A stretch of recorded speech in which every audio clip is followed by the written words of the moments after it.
Começada a gravação, nossa disciplina de pesquisa operacional, simulação, na data de hoje, 13 de novembro de 2020. Então, vamos lá. Eu vou desligar a minha câmera, tá bom? Para não sobrecarregar aqui. Então, olha só, a gente vai falar hoje, né? Bem, vamos antes de falar do assunto do que a gente vai trazer, do que a gente já viu até aqui na disciplina, né? Vimos na unidade 1 uma introdução geral ao que é simulação em pesquisa operacional. Na unidade 2, falamos sobre programação dinâmica e programação não linear, que são casos particulares de programação matemática. Na unidade 3, falamos sobre cadeias de Markov, teoria de filas e método de Monte Carlo. São métodos probabilísticos que fazem análise de fenômenos aleatórios. Isso vimos na unidade 3. E agora estamos começando a unidade 4, onde vamos falar sobre análise de decisão e teoria da decisão como um todo, onde na aula de hoje, né, até já incluí aqui, a gente vai ver a teoria dos jogos. Então, é esse o nosso... Professor, Oi? essa teoria dos jogos que tem, você falou sobre Monte Carlo, não é isso? Aham, na aula passada. Monte Carlo foi da aula passada. Isso. Você disse que... Eu não entendi muito bem. Você pode repetir alguma coisa para mim? De teoria dos jogos? Sim. Então, eu vou descrever ainda sobre esse assunto, tá? Na realidade, ele é o assunto de hoje. Tá? Então, esse aqui, na realidade, ele foi incluído aqui um pouco indevido, né? Porque, na realidade, é o que vai ser apresentado hoje. Então, não é o que vimos até aqui. Mas eu retiro na hora que eu for postar o slide final, tá bom? Então, vamos lá. Né? Então, como eu disse, a unidade 4, ela vai tratar de teoria dos jogos e de análise de decisão. Né? Na seção 1 dessa unidade, a gente vai falar especificamente sobre teoria dos jogos. Teoria dos jogos, assim, só para, antes da gente entrar nos slides de definição e de conceitos, é um caso particular de uma análise de decisão, tá? É uma análise de decisão também.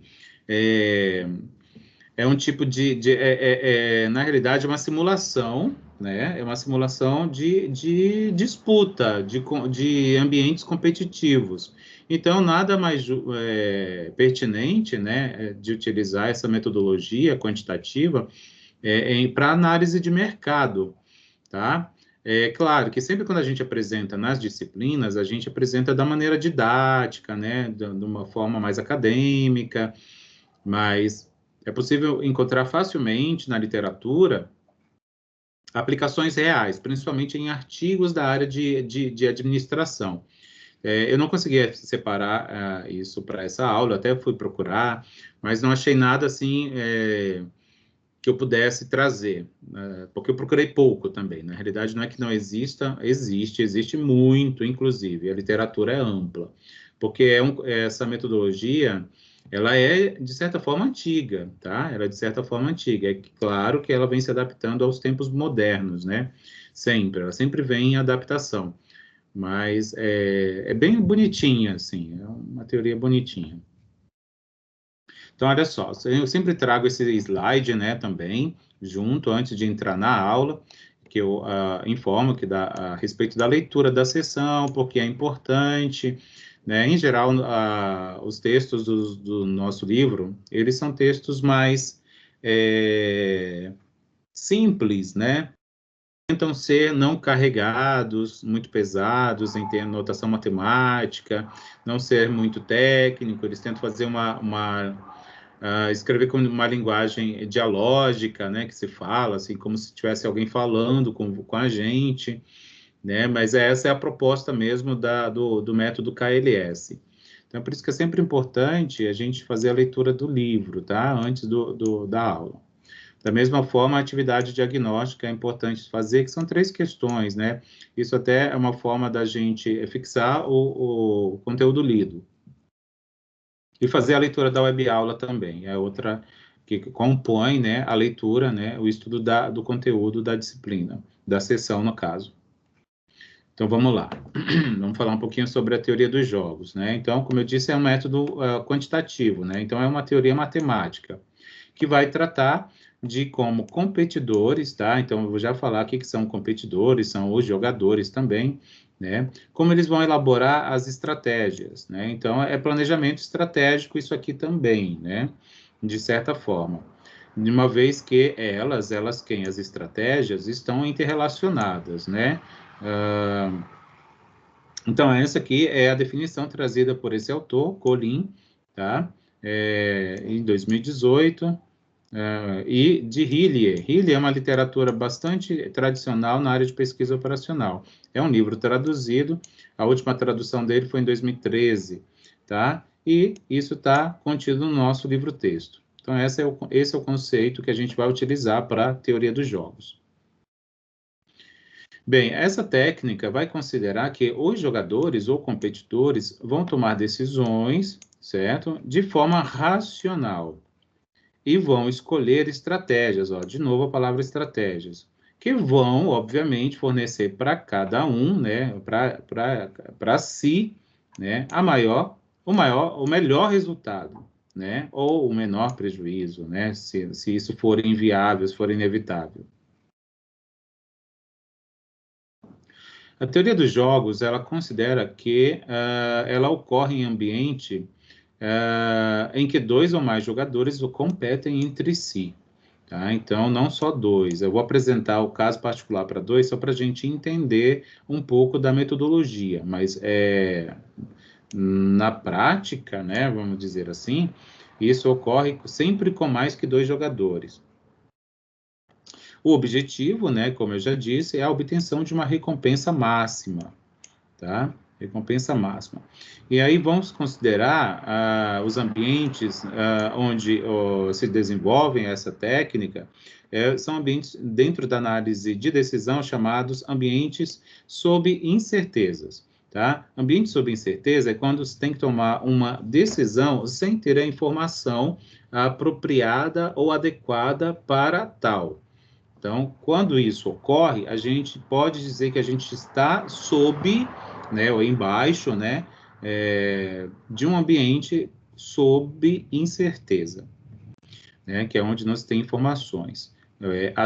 Informações o suficiente, né, às vezes até se tem, ou quase sempre se tem algo, mas que não é tudo que se precisa. E aí, uma pergunta que pode já ter surgido é: quem são os jogadores, né? Quem são esses jogadores? Ou competidores? Olha, passou um carro tão barulhento aqui, pelo amor de Deus. Os jogadores podem ser pessoas, né, profissionais do mercado, do mundo corporativo, podem ser empresas, podem ser países e órgãos diversos, né, entre outros. Então, a gente usa esse termo de jogadores para generalizar, né, quem está envolvido em uma situação de competição. Tá? Basicamente é isso. Então, falar de jogador não é que seja só pessoas, né, ou competidores, mas são entidades que estão em um ambiente competitivo e elas participam dessa competição ativamente. Olha, existem algumas classificações, segundo o nosso livro-texto, que são consideradas para que se criem os ambientes e se utilize a versão apropriada da teoria do jogo para uma dessas formas. Existe uma classificação de acordo com o número de jogadores, né? Como eu disse, o mínimo são 2 ou mais. Tá? Vou falar sobre cada uma já. Cada uma das formas. Outra, pelo tipo de recompensa, tá? Aí existem 2 tipos considerados. O que eles chamam de soma zero e outro tipo que eles chamam de soma não zero, né? Ou soma diferente de zero. Vou falar um pouco sobre isso também. Existe uma classificação também pelo tipo da estratégia que é adotada na competição. Aí existem dois tipos também, que é a estratégia pura ou a estratégia mista. Existe outra forma, que é quanto ao acesso à informação, tá? Esse acesso ele poderá ser perfeito ou imperfeito. Quanto à abordagem, a abordagem que também pode ser de dois tipos, que são a cooperativa ou a não cooperativa. E pela sequência das decisões, que pode ser simultânea ou de forma sequencial. E vou falar aqui um pouquinho de cada uma dessas formas de classificação para a teoria dos jogos. Isso é importante saber, porque isso vai determinar a versão apropriada da técnica, né, dessa técnica de decisão para o ambiente competitivo.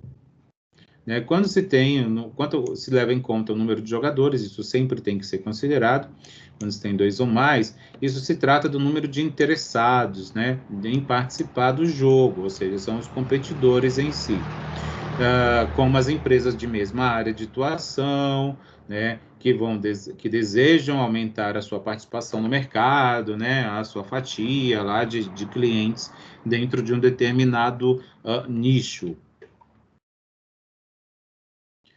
Pelo tipo de recompensa, como eu disse, existem dois tipos, são dois termos até um tanto estranhos, assim, né? Quando a gente fala soma zero e soma não zero, né? Acho que isso até veio na realidade do inglês, quando é traduzido assim, mas a realidade é quando se tem a soma das recompensas anuladas ou quando se tem a soma das recompensas diferente de zero, tá? Trata-se do prêmio, né? Que o jogador vai receber quando a sua estratégia vence, né? Isso quando vence o outro jogador ou os outros jogadores. E aí existirão duas situações, né? Ele vai vencer, mas ele vai vencer sob um ambiente de soma zero ou vai vencer sob um ambiente de soma não zero. A gente vai ver isso ainda hoje. Com respeito à estratégia, a estratégia é considerada pura quando o jogador adota sempre a mesma forma de lidar com a competição, tá? Independentemente da maneira adotada pelo outro ou pelos outros jogadores, tá? Então, quando ele atua de um determinado, ele ou eles atuam de um determinado jeito, independente da situação, sempre age do mesmo jeito, e quando isso ocorre, diz-se que a estratégia daquele jogador é considerada pura, né? E o caso contrário, ela vai ser considerada mista quando há essa variação, né? No entanto, essas estratégias, né, que são constantes, elas somente vão ser aplicadas até que se atinjam um estágio que se chama de estágio de equilíbrio, tá? Que é o tal chamado como é que eu posso dizer? É um momento, um resultado, tá? Que tecnicamente é conhecido como ponto de Sela. Ponto de Sela, não sei se você lembra, é um termo que é usado na disciplina de cálculo, acho que cálculo 2, quando se faz análise de superfície. E aí tem lá o ponto de máximo, o ponto de mínimo, e existe também o ponto de Sela, sabe? Então, é exatamente aquele ponto de Sela que é visto lá na disciplina de cálculo, ele é o ponto de Sela que a gente cita aqui, né? Obviamente que aqui a gente já está fazendo a aplicação, então ele não é tão complexo como é visto lá na disciplina de cálculo. Quando esse ponto não existe, esse ponto de Sela, aí há basicamente uma obrigatoriedade de se adotar a estratégia mista. Como que eu vou saber que existe ou não ponto de Sela? Então, isso vai estar justamente na etapa do planejamento da competição. Isso vai ser percebido nesse momento. Quanto ao acesso da informação, né, como eu disse, que é perfeito ou imperfeito, ocorre quando o jogador sabe o que aconteceu no passado. Então, ele tem um histórico, né? Ele tem como carta na manga o histórico do que aconteceu, né? E o que isso para suspeitar do que poderá acontecer no futuro. Ele usa essa informação passada para suspeitar do que virá. é dito que ele teve, né, ele, o jogador, teve acesso à informação de forma perfeita, né? Então, aqui é um azinho, tem que mudar isso aí, tá? Para ter acesso à informação perfeita, muitas das vezes, o jogador precisa pagar, né? Então, e isso está muito, muito ligado com a realidade, né? A informação tem custo, né? Toda informação tem custo, né? Nada é de graça, principalmente quando se é algo que possa beneficiar alguém. Sempre tem alguém tirando proveito. O que nem sempre vai ser possível pagar por isso, seja por falta de recurso, ou seja pela impossibilidade de desconhecer o cenário mesmo, né, no futuro. E aí, quando isso ocorre, o ambiente de competição vai ser considerado, com respeito à informação, um ambiente imperfeito. Quanto à abordagem, que aí tem duas também, a cooperativa e a não cooperativa. Na abordagem cooperativa, ocorre quando os jogadores podem construir uma estratégia que beneficie, que traga benefícios a todos os interessados, né, do jogo, né? Enquanto nos jogos não cooperativos, as estratégias são formuladas segundo o ponto de vista de um único jogador, né? Entenda que o único jogador sendo aquela entidade, né? Uma pessoa, uma empresa, um grupo, de um grupo de empresas, né? Um aglomerado, etc. Quanto à sequência de decisões, que pode ser feita de forma simultânea ou sequencial, né? Esses termos já são bem intuitivos, né? O que isso quer dizer?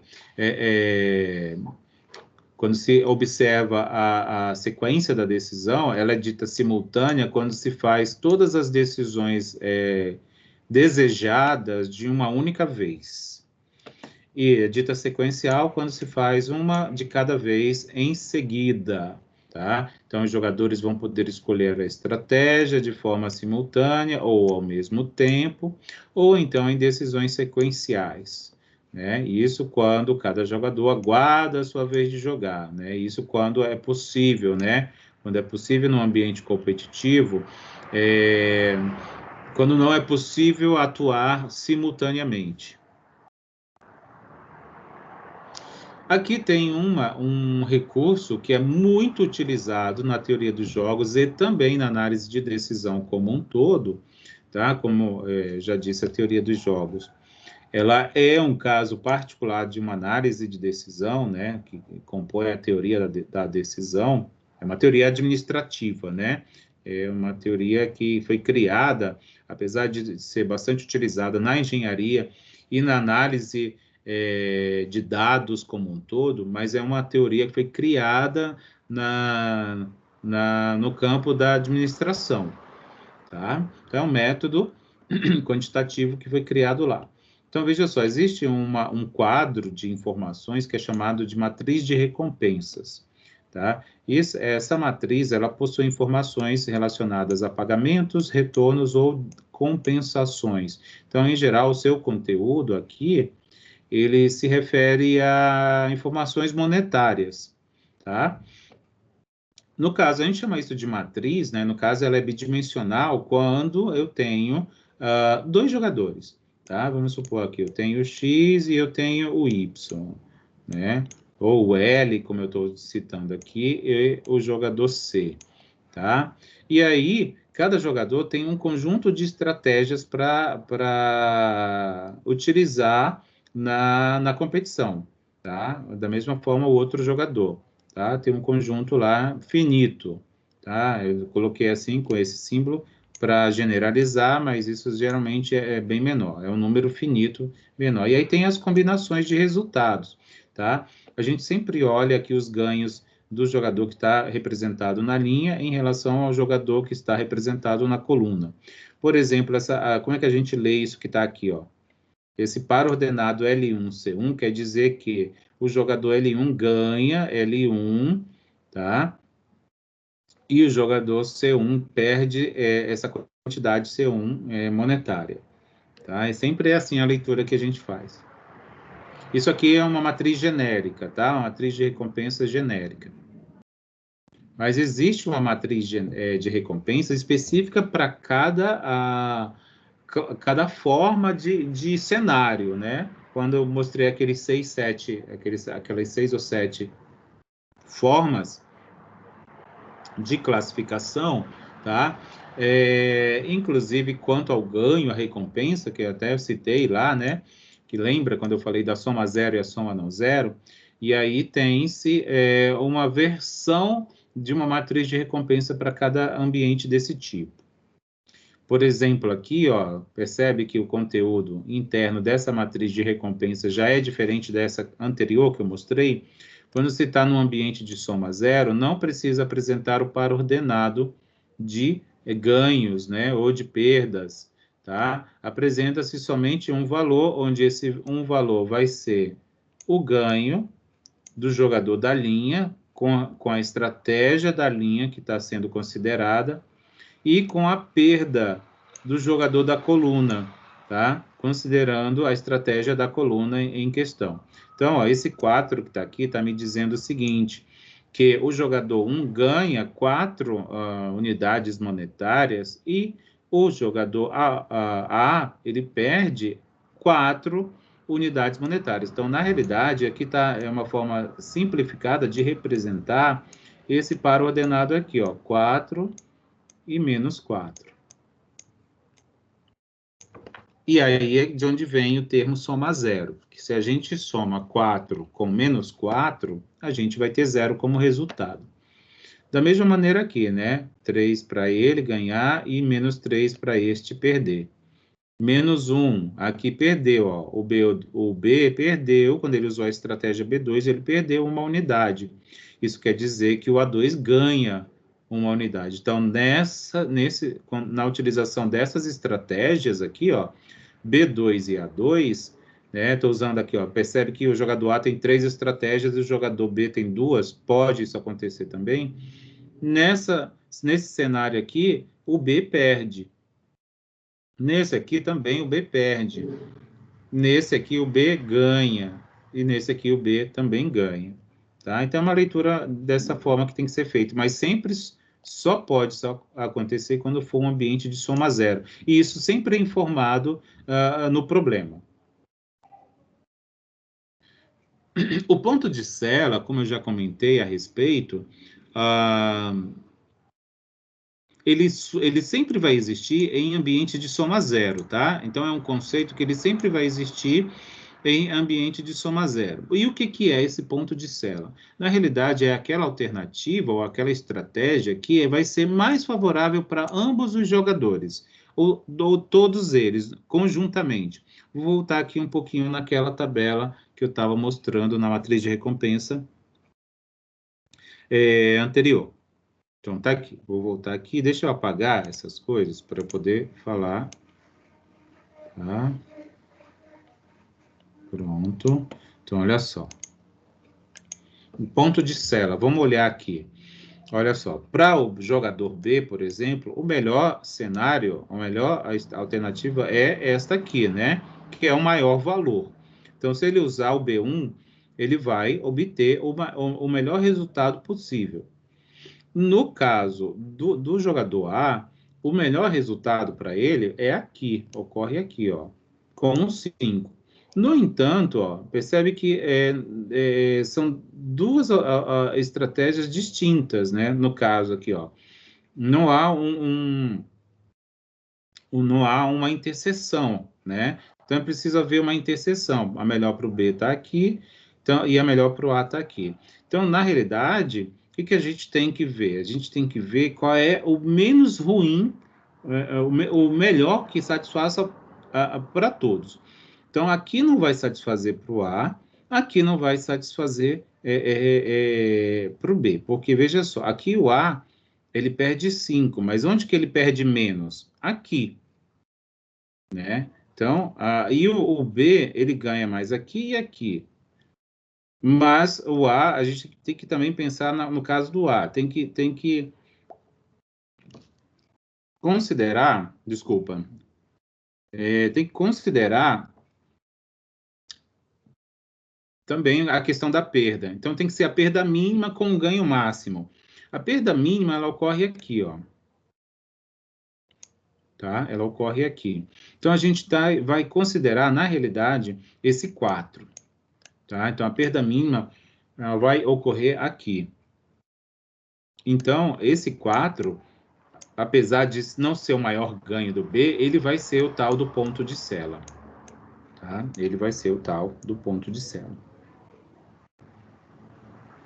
Só um momentinho. Tive um acidentezinho aqui com um dente meu.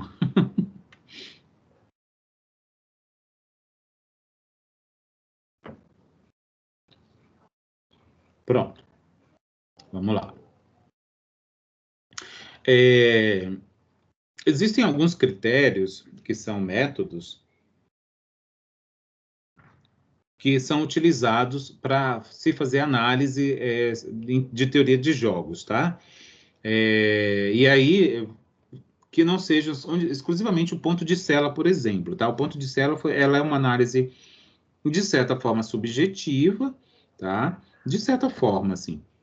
Mas existem outras possibilidades, outros caminhos para chegar nos resultados, tá? Um deles é o que se chama de critério minimax, que é o máximo dos mínimos, tá? Então, é uma maneira de se chegar em um resultado que seja satisfatório também para todos os envolvidos na competição. Então, o que é isso? Primeiro, a gente tem que saber que esse critério chamado minimax, ele só pode ser utilizado em ambientes de estratégias puras e ambientes de soma zero. Então, é restrito para esses cenários. Se forem diferentes disso, não se pode utilizar o critério minimax. Tá bom? Seleciona-se os maiores valores entre as alternativas para se escolher o menor. Então, eu falei o contrário, né? É o mínimo dos máximos, tá? Na realidade, o minimax é o mínimo dos máximos, né? Pega-se os maiores valores entre as alternativas existentes, né? Dentro daquelas estratégias escolhidas para se entrar na competição, né? E depois observa-se qual é o menor daqueles valores. Então, dentre os máximos observados, escolhe-se o menor dos valores. Ah, mas por que faz isso? Em muitas situações, isso é muito mais vantajoso, tá? Então, vai depender do cenário. Vai depender muito do cenário que se vai trabalhar. Só um pouquinho. Pronto. Outro critério é o chamado do maximin. Esse aqui, sim, é aquilo que eu disse. Ele é o máximo dos mínimos, tá? O critério maximin. Também só pode ser utilizado em ambientes de estratégias puras e ambientes de soma zero, tá? É um ambiente que parte de uma visão pessimista da situação. Então, é alguém que é muito conservador, vou dizer assim, um jogador muito conservador, ele geralmente é pessimista, né? Ou seja, ele vai naquilo que é mais garantido, naquilo que ele sabe que ele se garante mais, coisas do tipo assim, né? Então, esse critério, né, o maximin, por exemplo, ele é usado para situações desse tipo, tá? Situações desse tipo. E pretende-se obter um máximo entre os mínimos, como eu já disse. Entre as alternativas, vai ser escolhido o pior resultado ou os piores resultados, e depois escolhe-se o máximo deles, ou menos ruim. Tá bom? Então, olha só, existem as extensões para os outros cenários, né, que eu não vou descrever aqui, porque são bastante, mas tem bastante na literatura. Sabe um livro que eu gosto muito? Deixa eu voltar aqui um pouquinho. Esse autor aqui, eu gosto muito dele, né? Eu tenho, inclusive, esse livro, que é do Moreira, de 2010. Eu usei bastante para produzir bastante material didático que eu já produzi sobre pesquisa operacional. É um livro muito, muito didático. É de um professor que, inclusive, já é falecido. Esse Moreira, ele já é falecido. Ele foi professor da USP. É uma literatura que eu indico bastante. Eu não coloquei aqui nesse slide, mas acho que eu vou colocar só para deixar indicado. E é um livro que ele está na biblioteca virtual. Então, vocês, como alunos, podem acessar esse livro muito facilmente. Eu aconselho. Para quem quer trabalhar com metodologia quantitativa de pesquisa operacional, né? Pesquisa operacional é uma disciplina que compõe a administração da produção, né? Então, essa disciplina, ela tem muitas técnicas que são usadas nas indústrias, nas empresas, nos departamentos de planejamento estratégico, planejamento de produção, planejamento de diversos, assim, né? Bem, vamos falar um pouquinho das extensões existentes. Como eu disse, não são só essas técnicas que eu estou apresentando aqui que existem muito mais, muito mais. Isso aqui é só um pedacinho do que existe que eu estou apresentando, tá? Por isso que eu estou falando das extensões, tá? As extensões, ó, quando se tem 3 ou mais jogadores, que eu não apresentei, só apresentei aqui exemplo com 2. Ambientes de soma não zero, também que eu não apresentei, né, que são aqueles ambientes onde as recompensas não somam zero. E aí, essas técnicas que eu apresentei aqui, por exemplo, não podem ser utilizadas, porque elas não são adequadas para esse tipo de ambiente. Aí tem que procurar a técnica apropriada que está na literatura. Jogos infinitos, né? Então, existem, por exemplo, enquanto uma empresa, uma corporação, uma organização estiver ativa, por exemplo, ela está sempre em competição. Então, pode-se dizer que ela, dentro do seu nicho, né, do seu mercado, do seu foco, da sua missão, ela participa de jogos infinitos. E aí ela tem que recorrer a estratégias que consideram isso, né, esses cenários. Existem dois problemas clássicos considerados assim, né, que existem, são citados em quase toda a literatura que fala sobre teoria de jogos, que são dois exemplos famosos, que é um que chama de dilema do prisioneiro, o outro é equilíbrio de Nash, tá? Então, só vou deixar aqui registrado, não vou falar sobre eles, mas quem tiver interesse ou curiosidade, pode procurar muito facilmente na internet ou na literatura que trata do assunto. Existe também a possibilidade de se utilizar programação linear, tá? Programação matemática para resolver problemas de teoria de jogos, tá? Mas só vale a pena utilizar programação linear quando o ambiente ele for de soma zero sem ponto de cela, tá? Então, não se tem aquela possibilidade de escolher o melhor resultado que favoreça todos. Não existe essa possibilidade. Então, só alguns vão ser mais favorecidos que outros, tá? Onde o jogo vai ser instável, ou seja, não vai ter uma estratégia pura, tá? Não vai ter estratégia pura. Não vai ser possível chegar a uma solução, de estratégia pura, como eu acabei de citar, tá? E aí sim, nesses ambientes pode-se recorrer à programação linear, tá bom? Eu não vou apresentar aqui exemplo de programação linear. Inclusive, o nosso livro nem mostra. Ele mostra um modelinho lá bem simplesinho, mas ele nem chega a resolver, tá? Mas, por exemplo, mais uma vez, o Moreira, ele apresenta alguns exemplos resolvidos, tá? Então, quem tiver curiosidade, pode olhar lá no Moreira, que ele tá lá bem didático, ele mostra, assim, o cálculo por cálculo. Eu acho esse livro muito bacana, muito mesmo. E aí as aplicações, né? Aplicações, podem ocorrer em diversos ambientes empresariais, nas diplomacias, né, na relação entre países, né, em conflitos diversos entre 2 ou mais competidores, lembrando que competidores para a gente são entidades que podem ser indivíduos ou mais que isso, né, podem ser grupos de pessoas interessadas em com algum objetivo específico, podem ser indústrias, empresas, né? Podem ser grupos empresariais e etc. Vamos falar um pouquinho de aplicações em ambientes de soma não zero, tá? Só para a gente entender o que é isso.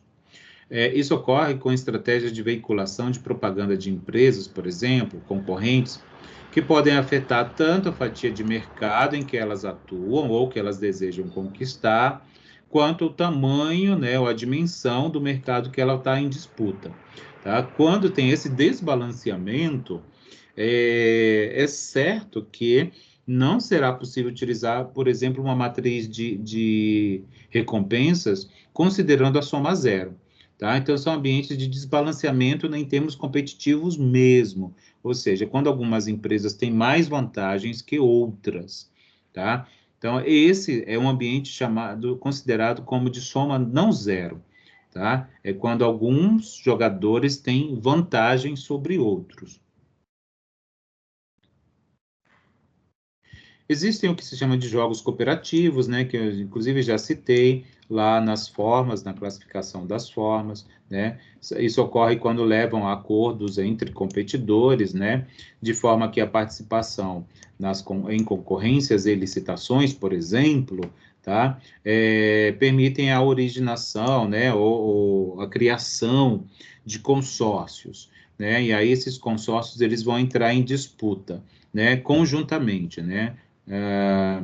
É, isso vai favorecer uma recompensa mais certa, vou dizer assim, tá? Como, por exemplo, né, desse tipo de ambiente, de jogos cooperativos, são os acordos coletivos, tá? Entre as empresas e sindicatos de classe. E é isso, tá? Como eu disse, a aula era curta, né? Vamos recapitular o que a gente viu então. Falamos um pouco de conceitos básicos de teoria dos jogos, né? Falamos das classificações por formas, aí citamos um monte, né? Da recompensa, da estratégia, dentre outros. Apresentei a matriz de recompensas genéricas e mostrei só um caso particular, que foi quando a matriz considera um ambiente de soma zero, mas existem extensões, eu citei algumas delas. Tá? Mostrei quando se utiliza a programação linear para resolver um problema de teoria de jogos, né?